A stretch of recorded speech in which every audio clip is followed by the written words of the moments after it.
And now I have the pleasure to present some past funded project leads. They will share with us these opportunities of learnings and improvements. They have done amazing projects. We have Chong, Indra, and Jaramoji, and I want to invite them to share with us their experience. Thank you very much, the three of you, for being here with us. Okay, thank you very much. Okay, hi everyone. I'm Chong from Malaysia. I'm actually currently with the University Malaysia Sarawak, which is in short we call it UNIMAS. And I'm also a researcher with the Institute of Social Informatics and Technological Innovations. And I've been a professor in the universities and also has been with IEEE coming to 27 years. And currently is actually a senior member of the IEEE. And yeah, we have been awarded this project in the year 2022, entitled Integrated Smart Solar Lighting and Camera Surveillance System for Kampong Pasir Panda. And my team members will have Lau Seping, JC Lin, Minoy, and they are both senior member of IEEE. And also we have an expert from the marine science, Azani Mujahid. And it's a pleasure for me to actually share our project with you. Right, so let's talk about some of the objective here. The primary objective of the project is actually to illuminate the coastal area of an initial measure to assess surrounding hazard. And then this hazard here is actually the, to be more specific, it is actually crocodile threat, particularly in a zone where the local fishermen dock their boat.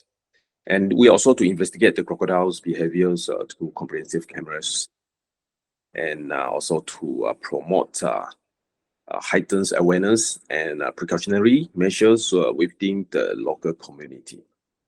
And some background for the project is that the village, we call it the Kampong Pasir Panda, actually sit between the Santubong River and the Salak River, which is actually near Santubong, Kuching, Sarawak, Malaysia.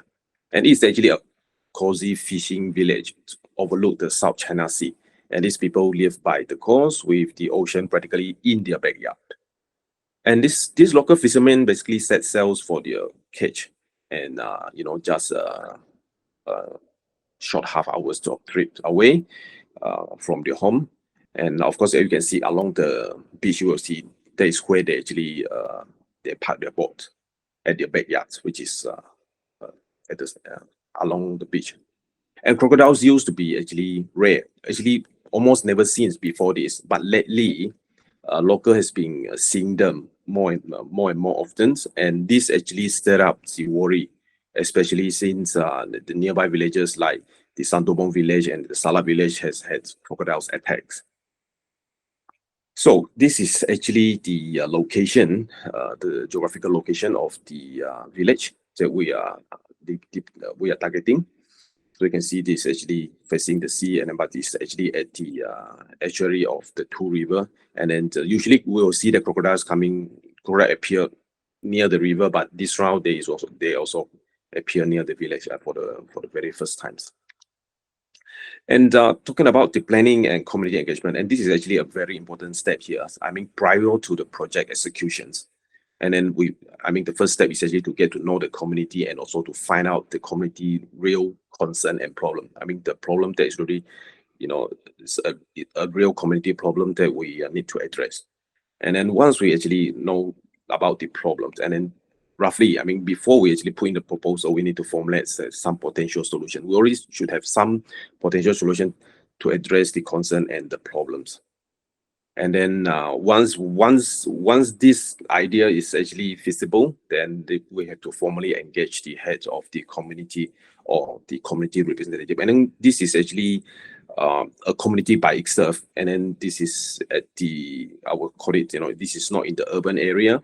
So each of the community will have their own, rules and regulation, community protocol that we will have to be well aware of. That's why the engagement has to be with the community is very important here.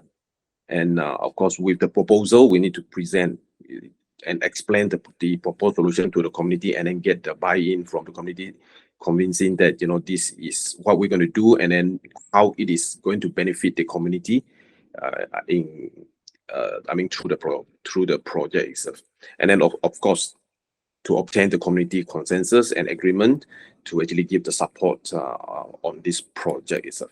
Once this is done, then the site visit is actually required to to get the details for the proposals, especially for the budgeting. And this is actually prior the project executions. And once all this information has been gathered, and then a proposal can be submitted to obtain for fundings. And these are actually some of the project pictures that the various activity has been carried out. So you can see that, talking to community is not like a formal meeting type of things. When come to community engagement, especially from this part of the world. So because they have a life to live, and then we go in, and then it's not like just can call for meetings. So we have to go around the village and then talk to people, talk to as many people as possible, and then to engage, and then to get them to actually share their information, share their knowledge, and then share their experience as well. And then we also need to, as you can see from the pictures, at different time of the days, the water level, they are all different. So we need to be aware, like, where are the boats being parked, where are the point of concern, where are the biggest concern of the communities, and then where are the threat, in this case, where are the threat of the crocodiles, the potential crocodiles attack. And you can see from the next slide is actually the site survey. The site survey itself is actually very important, because once you have the solution in hand, but because the environments are all different, and then we need to have a thorough understanding of the environment. And then who understand the environment better is actually the local community again. That's why for every steps of the planning, the community involvement is actually very important. So we work along with the community, and then to get them to share all their view and their experience, and even their suggestions on where the system should be deployed.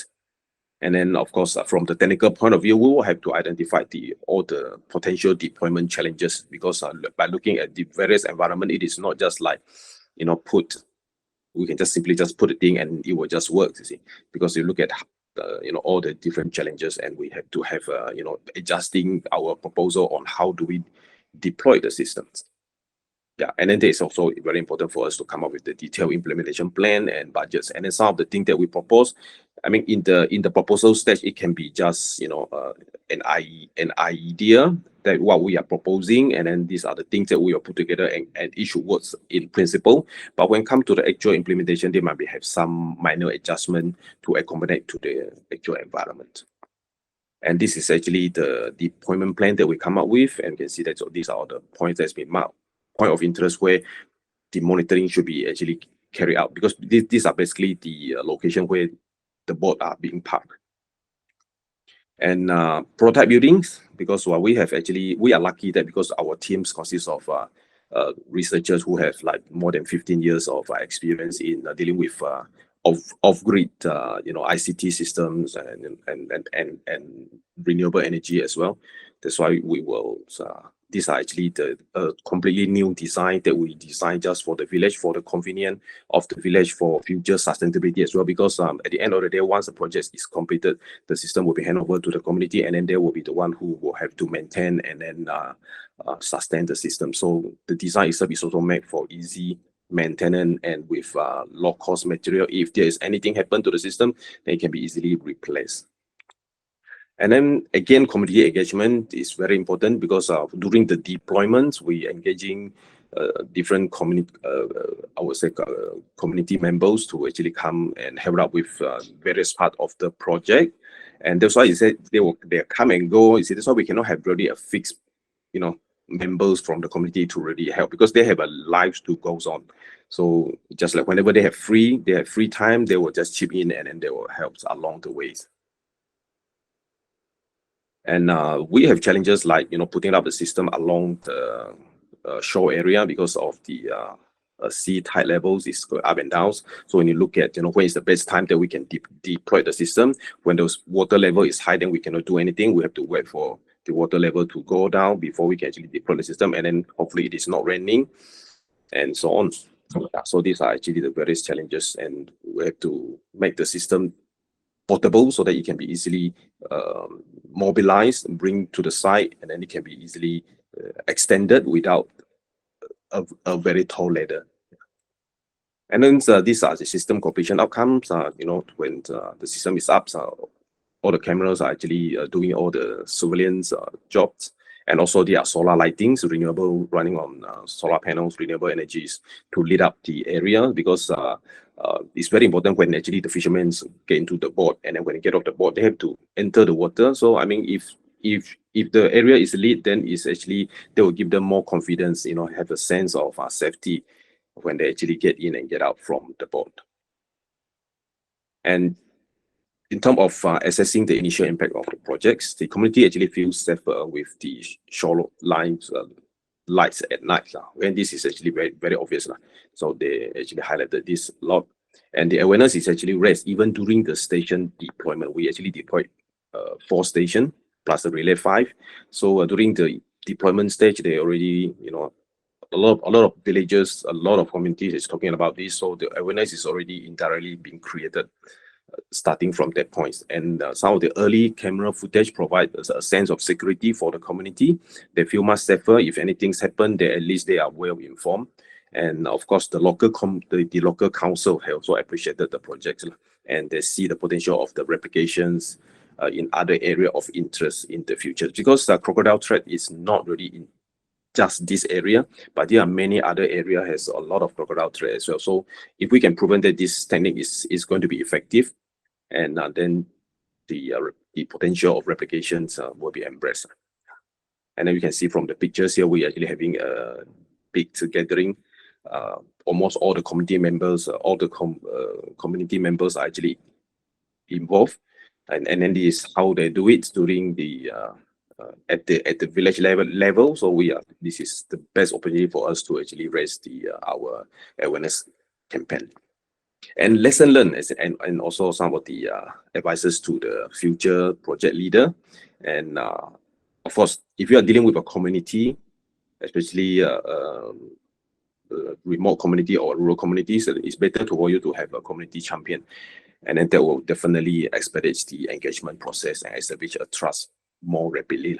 Because the trust from the community is very important, because we cannot just go into a community and then just parachute technologies and then deploy whatever solution that we think is the best for the community.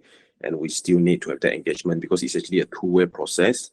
And then from our side, we are lucky that because we have more than 25 years of community engagement and deploying technologies in the rural areas. So we actually work with large numbers of remote community, and that's why I think that's the part that we can do quite well. And you need the community champion to actually arrange for community availability and identify who are the helpers that can actually be involved in the projects. And of course, involving the local communities in the process will definitely foster a sense of ownership. And then this part is actually very important if you want to look at long-term sustainability of the deployed system, because at the end of the day, the community will take over. And then in terms of the design, and the design of the system is our role to make it friendly for maintenance by the community, but we still need the communities, the sense of ownership, to actually provide the future support as well as further operation of the system in the later stage. And then of course we need to take into also, when dealing with community, we need to take into account of the cultural practices and protocol of the local communities. And this is very important, because for our project, our project Thailand entered the Ramadan. Ramadan is actually the fasting month, where the community usually do not have a lot of activity. That's why they were actually making our project delay by a month. And then that is actually so important to actually fostering an environment of respect and understanding within the community. And then of course we need to embrace and adjust to community gathering traditions, how they gather, how information should be informed. They may have their own way, so we just have to adjust to that. And again, and technically, some advice on developing a working prototype is before the project execution is actually very important. Unless you are very sure of it, unless you have a lot of experience building similar type of systems, otherwise it is good for you to have a working prototype, because the timeline is only 6 months. 6 months looks long, but actually by looking at all the various factors coming into the pictures, then time can just goes very, very quickly. So it's good to have a working prototype, because this project is just not for experimental. And lastly, it's also important to conduct a risk assessment regarding natural factors. I mean, if you are deploying a system in an environment where there is actually a lot of risk, for example, the along the shoreline, and then you may have potential wave damages to the system, and then your working period might be limited by the sea tide levels. These are the things that you have to take into account as part of the risk assessment. And that's all. I think it's just a short sharing. And thank you very much. I would like to thank IEEE HSC as well as IEEE site, and also the community of Kampong Pasir Panda, and also our researchers from the Institute of Social Informatics and Technology Innovation from University of Malaysia Sarawak, and also lastly also the funding from the IEEE to make this project successful. Thank you very much. Yeah, I hand it over to you, Juliana. This is amazing, John. This is amazing project. It's very inspiring, and I hope all our members can be inspired by your expertise and maybe replicate your project in another part of the world. Okay, thank you very much.